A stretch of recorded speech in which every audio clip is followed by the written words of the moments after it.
안녕하세요. 배신의 장미입니다. 오늘의 사연 시작하겠습니다. 저희 시어머니는 시아버지 눈치를 많이 보시는 분입니다. 결혼하고 처음엔 그런 시어머니가 안쓰럽기도 했었어요. 남편 말로는 시아버지 젊으셨을 적엔 시어머니에게 손도 대고 그러셨다고 하는데 연세 드시니 그런 행위는 하지 않으시고 다만 소리를 지른다거나 위협을 한다거나 하는 그런 행위를 하신다고 했었죠. 여자에게 손을 대는 남자, 하 남자 중에 하남자 아닌가요? 여자 남자 이런 걸 떠나서 그런 행동을 하는 사람들은 사람이 아니죠. 뭐 예전엔 그런 남자들이 많았었다고 하지만 정말 이해를 할 수 없는 부분이긴 하죠. 남편의 말은 사실이었습니다. 결혼하고 얼마 되지 않은 날, 시가에서 식사를 하는 날이었는데 그날 저는 남편이 말했던 시아버지 모습을 보게 됩니다.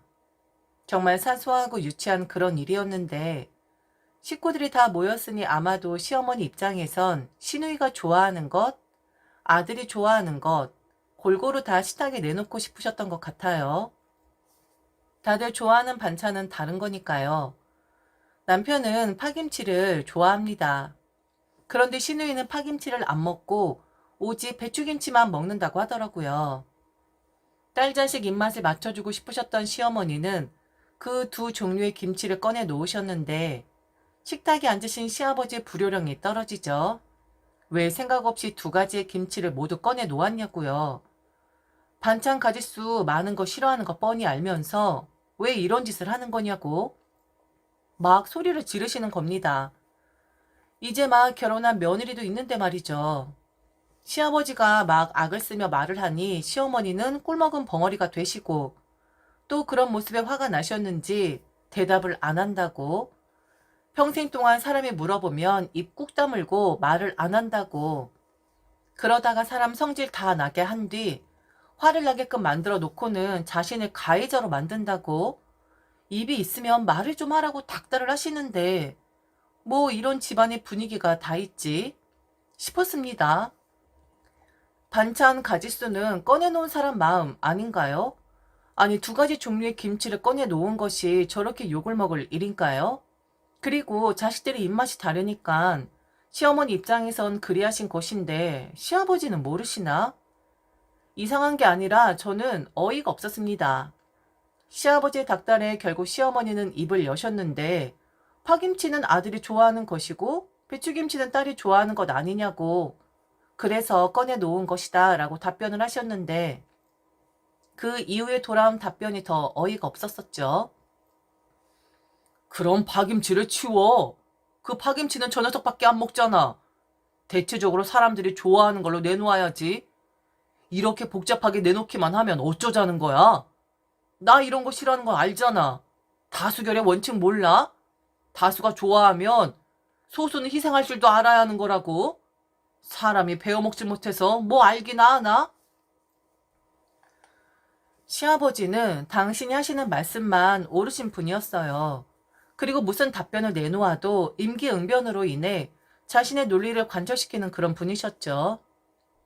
어떻게 저런 분과 살 수가 있을까 숨이 막히겠다 생각을 했었는데 그런데 지금 생각해보면 시아버지나 시어머니나 거기서 거기이긴 합니다. 처음 시가에서 맞이한 식사 자리는 밥이 코로 들어가는지 입으로 들어가는지 모를 정도로 험악한 분위기에서 진행이 되었고 그 불안한 분위기는 시가에 갈 때마다 제 마음을 졸이게 되는 원인이 되곤 했었죠. 자신이 시가에서는 대장이고 절대적인 힘을 가지고 있다라고 생각하시는 시아버지의 횡포는 그 이후로도 계속 되었었는데 그래서 저는 시어머니가 조론이라든지 황혼 이혼이라든지를 선택을 하실 줄 알았어요. 너무 심각해 보였으니까요. 그런데 마음 졸이고 놀라워하는 건 저밖에 없었고 남편도 시누이도 너무 편안하더라고요. 시아버지가 왜 저러시는지 모르겠다. 어머니가 너무 답답하시겠다. 그리고 저러다가 어머니 마음의 병 얻으시겠다. 라고 남편에게 말을 한 적이 있었는데 남편 대답이 그땐 아리송했었거든요. 엄마한테 정이 없나 싶을 정도로 말이죠. 걱정이 너무 되는데. 아버님이 계속 어머니께 저러시면 어머니도 결국엔 못 견디시고 이혼하신다 할 수도 있어. 참고 또 참는 게 눈에 보이는데 나는 정말 나중에 걱정된다. 좀 잘 말씀드려서 아버님이 어머님께 막 하시는 거 좀 그만하시라고 말씀드려야 하지 않을까? 보기도 너무 그렇고 어머님이 너무 불쌍해. 자기야, 그건 엄마 인생이야. 그리고 나는 아버지나 어머니나 똑같다고 보거든. 봐라, 오늘 화내셨지? 그런데 그거 이틀도 안 가. 또 두 분이 좋아 키득키득 되신다고. 평생을 저러고 사신 분들이야. 자기가 봤을 땐 엄마가 참고 있는 것 같아? 내가 봤을 땐 엄마는 지금 아버지의 말을 한 귀로 듣고 한 귀로 흘리시는 분이야. 그렇게 보이는데? 내가 더 잘 알지. 내 부모님은 그러든지 말든지 나는 상관하고 싶지 않다. 시아버지의 고쳐쓸 수 없는 성격, 그리고 피해자로만 인식하고 있었던 시어머니 성격을 파악하는 데는 그렇게 오랜 시간이 걸리지 않았습니다. 뭐라고 설명을 해야 할까요? 시어머니는 만일 강성의 시아버지를 만나지 않으셨다면 펄펄 나실 그런 분이긴 했습니다. 세상 물정도 잘 모르는 그런 분이었고, 남의 말을 귀담아 듣지 않으셨고, 아무리 상황 설명을 해도 자신의 안위만을 걱정하시고 생각하시는 그런 분이셨거든요. 그리고 그 억지, 다른 시어머니들도 다 이렇게 한다며, 만일 제가 그렇게 하지 않으면 시아버지에게 당신께서 욕을 먹는다며, 사정 이런 거 다 필요 없고 그냥 해라 라는 주의셨죠. 우선 남편을 대하는 시어머니 행동과 말을 좀 설명드려야 할 것 같습니다. 시어머니는 결혼하고 나서 남편에게 한 달에 100만 원씩 용돈을 받으셨습니다. 시아버지께는 따로 드리지 않았었고요. 그리고 시누이에게도 한 달에 100만 원을 받으신다 들었었습니다. 저는 단지 그 용돈이 안쓰러운 시어머니에게 드리는 두 자식의 위로금 같은 거겠거니 생각을 했었는데 그게 아니라 그게 생활비셨더라고요. 아니 대부분 남편에게 생활비를 받지 않나요? 취업하자마자 그리했다고 했고 두 자식이 취업을 하자마자 시아버지는 시어머니에게 주셨던 생활비를 딱 끊으셨다고 했어요. 참 이 부분을 이해를 할 수가 없는데 네 아버지가 돈을 주지 않는다. 니들한테 탓으라고 한다. 만일 니들이 돈을 주지 않으면 엄마는 먹고 살 길이 없다. 아버지 성격 알지 않느냐. 엄마는 아버지에게 한 소리 듣고 싶지 않다. 이리 말씀을 하시니 울며 겨자 먹기로 자식들은 시어머니의 말을 따를 수밖에 없었겠죠. 거기까지는 뭐 이해는 안 되지만 억지로 한번 이해를 해보긴 하겠습니다. 그런데 저희 결혼하고 나서 시누이가 하던 일을 관두고 대학을 다시 간다는 겁니다. 시누이는 간호조무사로 일을 하는 사람이었는데 간호사 자격증을 따고 싶다고 대학 졸업장 가지고 간호대학에 편입을 하게 되죠.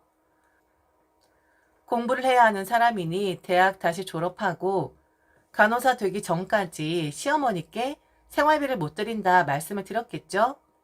그런데 어이없게도 시누이가 드렸던 그 100만 원의 돈이 저희에게 전가가 되었습니다. 저희가 아니라 바로 저 말이죠. 시아버지에게 이미 말씀을 드렸답니다. 시누이가 공부를 한다 하니 그 누구보다 좋아하고 찬성을 한 사람은 바로 저와 남편이었다고. 등록금을 보태주진 못하지만 시누이 졸업하고 간호사가 되기 전까지 시어머니에게 드렸던 시누이의 100만 원은 제가 책임을 지겠다고 했다고. 저도 그리고 남편도 그런 말을 한 적이 없는데 이미 그리 말을 하셨다는 거예요. 네가 며느리 돌이 하는 것이라고 했어. 그랬더니 네 시아버지가 걔가 진짜 그렇게 말을 했냐고. 아니 그런 며느리가 세상에 어디 있냐고 칭찬을 하시더라. 이미 그리 알고 계시니 나 생활비 빵꾸 나지 않게끔 날짜 되면 딱딱 100만 원 붙이도록 해라. 네 시아버지가 이번에 너를 정말 다시 본 듯 하더라고. 아들이 그래도 여자 하나는 제대로 데리고 온 것 같다면서 말이야. 어머니, 저는 그렇게 못하겠는데요. 그 사람이 어머니께 드리는 100만 원도 저희한테 엄청 큰 돈인데 총 200을 저희 집에서 부담을 하라고요? 어머니, 그렇게는 할 수 없죠. 그럼 저희는 뭐 먹고 사나요? 그럼 나는 어떻게 하냐? 네 시누이 공부하지 말라고 해? 애가 나이 먹고 조무사로 일하면서 서러움 받아 공부하겠다고 하는데 그럼 하지 말고 조무사 일 하라고 하니? 아니면 나 그냥 생활비 빵꾸 낼까? 어? 내가 빚더미에 올랐으면 좋겠어? 그리고 네 시아버지는 이미 그리 알고 계신데 내 입장은 뭐가 되니? 내가 이미 그리 말을 했고 그 양반도 그리 알고 계신데 너는 지금 나를 거짓말쟁이로 만들려고 하는 거니? 그러니까 왜 없는 말을 지어내신 거예요? 어머니가 그런 말씀만 안 하셨어도 되는 거잖아요. 아, 어머니. 지금 그 사람 회사 엄청 힘들어요. 100만 원? 그 사람한테 지금 엄청 큰 돈이라고요. 진짜 어머니, 상황 판단을 좀 해주세요. 아버님께 생활비를 달라 하시면 되잖아요? 왜 그 말씀을 못 하시나요? 남편 회사가 좀 힘들었습니다. 그런데도 착한 아들이다 보니 그 100만 원 시어머니께 꾸역꾸역 드리고 있었고요. 남편 회사의 출근은 좀 탄력적으로 운영이 됩니다. 그래서 일찍 출근을 하는 저는 몰랐었어요. 아침마다 그 사람이 도시락을 싸가지고 간다는 것을요. 점심값을 아꼈고, 그리고 저는 그 사람의 말을 그냥 믿었었습니다. 회사 사람들도 많이 한다고, 요즘에 투잡, 쓰리잡은 기본이지 않냐고, 그리고 결혼하고 나서 배가 너무 많이 나와서 운동 겸 자신도 하고 싶다고, 남편은 오래전부터 주 3일을 새벽에 물류센터에서 일을 했습니다. 때로는 주 6일을 꼬박 일을 하기도 했었고요. 그렇게 돈 벌면 금방 부자 되겠네라고 농담으로 말을 했었는데 남편의 회사가 어렵다는 것을 저는 지인을 통해 알게 되었죠. 그 지인은 저와 남편을 소개시켜준 사람이었어요. 그 지인은 오랫동안 남편 회사에 물건을 대주던 사람이었는데 대금이 너무 밀린다면서 혹시 직원들은 뭐 아는 것이 없냐라고 제게 물어보는 겁니다. 혹시 회사 망하는 것 아니냐고. 한 달, 두 달 정도 대금이 밀리는 경우 봤었지만 이렇게 길게 계속해서 대금을 밀어본 적은 없었던 것 같은데 직원들 분위기는 어떠하냐며 저를 통해 동태를 살펴보려 한 거였죠. 그래서 알게 되었습니다. 그간 남편이 왜 그렇게 미친 듯이 일을 했어야만 했는지, 그리고 왜 제게 속 시원하게 터놓고 말을 하지 못했었는지, 아낸데 이렇게 이 사람한테 의지가 못 되었다니, 혼자서만 끙끙 앓게 만들다니, 너무 자괴감이 들더라고요. 월급을 주시지 않는 건 아니야. 그래도 제대로 주시기는 하시는데, 밀린다고 해야 할까? 어떻게든 주시려고 대표님도 노력 많이 하셔. 그래서 직원들도 그거 아니까 월급이 조금 밀려도 아무 말 못하는 거고. 그래서 우리 다 같이 물류센터 가는 거야. 아, 대표님이 먼저 시작을 하셨거든. 그러니까 출근 시간을 조정을 더 해주신 거지. 요즘엔 헷갈린다니까. 우리가 어디에서 일을 하는 사람인지. 헤헤. 출근 시간은 탄력적으로 운영이 되었던 것도, 그리고 남편이 물류에서 일을 한 것도 다 이유가 있었더라고요. 저와 공동으로 내는 생활비를 냈어야 했을 것이고, 그리고 자기 엄마에게 생활비를 주었어야 했으니까, 그 날짜는 정해져 있으니까, 어떻게든 그 날짜를 맞추려고 분주하게 뛰어다닌 거였어요. 미안해서 말을 못했다고 합니다. 제게 부담 주고 싶지 않았다고, 그럼 결혼한 거 후회할 것 같아서, 그래서 말을 못했다고 하더라고요. 그런데 이제는 200만 원의 돈을 부담해야 한다? 남편의 사정을 자세히 설명드렸는데, 그런데 다음날 저는 시부모님에게 불려 시가로 가야만 했습니다. 남편은 데리고 오지 말라 하더라고요. 너 오늘 저녁에 좀 건너오거라. 아들은 또 거기 나가는 거지? 걔는 일을 해야 하니까 오지 말라 하고 너만 잠깐 오너라. 내가 아버님한테 다 말씀드렸어. 그랬더니 들어오라 하시더라. 우선 그곳에서 일을 해야 하니 아들은 두라는 그 말이 참 마음에 걸렸습니다. 아들이 지금 힘들게 일을 하고 있고 투잡을 뛰고 있는데 그 사실을 알면서도 너무 아무렇지 않게 그곳에서 일을 하는 게 당연하다라는 듯이 들렸거든요. 아마 저희 부모님 같았으면 저리 말씀 안 하셨을 텐데 시부모님은 이상해도 너무 이상하신 분들이었습니다. 오라고 하니 갔죠. 무슨 말을 할까 궁금하기도 했고요. 사실 조금 두렵긴 했습니다. 성질 포악한 시아버지가 무슨 말을 할까 싶어서요. 그럼 결론을 좀 말씀드릴까요? 아, 저보고도 남편이 하는 일을 하라 하더군요. 젊은 나이에 뭘 못하겠냐고. 알아보니 그 일을 주 3회 정도 하면 한 달에 100만 원 이상은 너끈하게 버는 것 같다고. 그 좋은 일을 왜 저는 안 하고 있었냐고 오히려 제게 역정을 내시더라고요. 이게 정상인가요? 당신들 생활비 주기 위해서 아들이 본래 하던 일이 아니라 몸 쓰는 일을 하고 있는데 그 부분을 미안하게 생각을 해야지. 그리고 안쓰럽게 바라봐야지. 저보고도 시간 내서 잠 줄여가며 그 일을 하라고. 그래서 당신들 생활비를 대라고. 이게 정상적인 머리에서 나올 수 있는 말인가요? 시누이도 그렇습니다. 그냥 시치미를 뚝 떼더라고요. 자기 졸업할 때까지만, 자기가 간호사가 될 때까지만 고생을 좀 해달라고. 그렇게 하면 자기가 나중에 100만 원 다시 지원을 할 것이라고. 젊었을 때 고생은 사서도 한다는데 부모님 부양은 자식의 의무이지 않냐고. 하물며 하나밖에 없는 아들인데 그 아들과 결혼한 사람이니까 저 또한 책임과 의무가 있다라고 하는 겁니다. 네 아버님도 그렇지만 우리는 당연하다 생각한다. 그리고 아버님도 젊었을 때 고생 많이 하셨어. 그래서 이제는 자식들한테 의지해서 살고 싶으신 거야. 아버님이 돈이 없어 그렇겠냐? 나중에 니들한테 주고 싶어서 지금 그 돈 불리고 계시는 중이야. 나중에 니들 크게 한 몫 주시려고.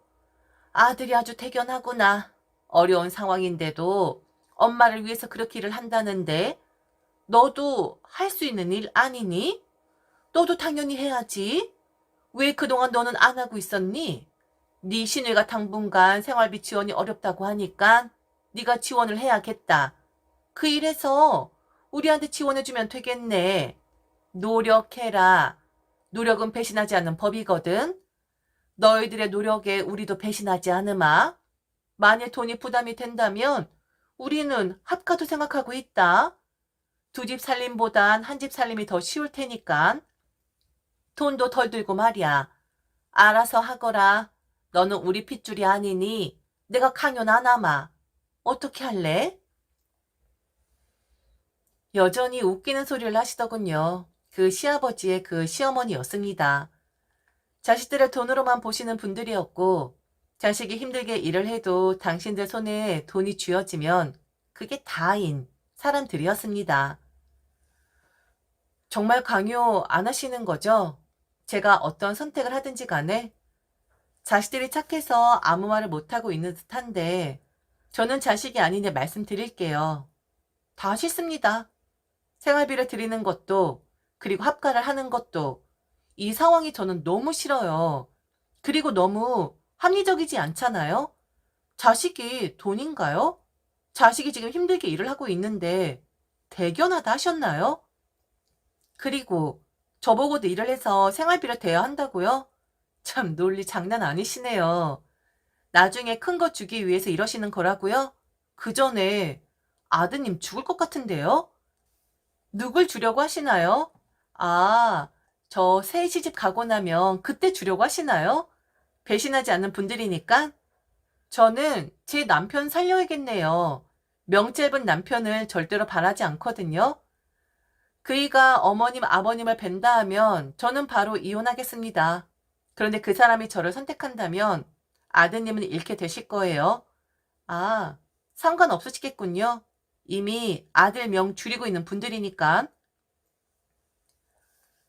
저는 시부모님보다 당연히 제 남편이었습니다. 그를 지켜야만 했습니다. 그리고 시가와는 인연을 끊어버렸어요. 강하게 나가니 아무 말도 못하는 그들을 보면서 남편이 더 불쌍했습니다. 지 할 말을 좀 했으면 되는 건데 그냥 끌려가기만 한 남편이 바보 같았어요. 안 보고 산지 한 1년 정도 되어 갑니다. 조금 있으면 어버이날인데 그날 저희는 설악 여행을 이미 잡아두었어요. 남편의 마음이 어떨지는 저는 잘 알지 못합니다. 그런데 제가 부모가 아직 되어보진 못했지만 제가 만일 부모라면 시부모처럼 하지 못할 것 같아요. 부모 같지 않은 부모라고 생각이 되거든요. 그리고 저는 제가 잘못한 거라고 생각하지도 않습니다. 남편은 이제 저와 한편이니까 그의 편에 되어서 그를 괴롭히는 무언가가 있으면 함께 싸워주고 무찔러줘야 하는 거라 생각을 하거든요. 아마 시부모는 제욕을 하실 거예요. 그러든지 말든지. 아마 당신들의 입장은 쏙 빼놓고 제 욕만 하시겠죠. 감히 며느리란 것이 그랬다고 핏줄 아니라며. 그래서 옳고 그른 거 삼자의 눈으로 보고 판단한 것뿐입니다. 제 판단엔 인연을 끊어버리는 것이 정답이라고 생각을 했거든요. 지금까지 들어주셔서 진심으로 감사합니다. 이상 대신의 장미였습니다.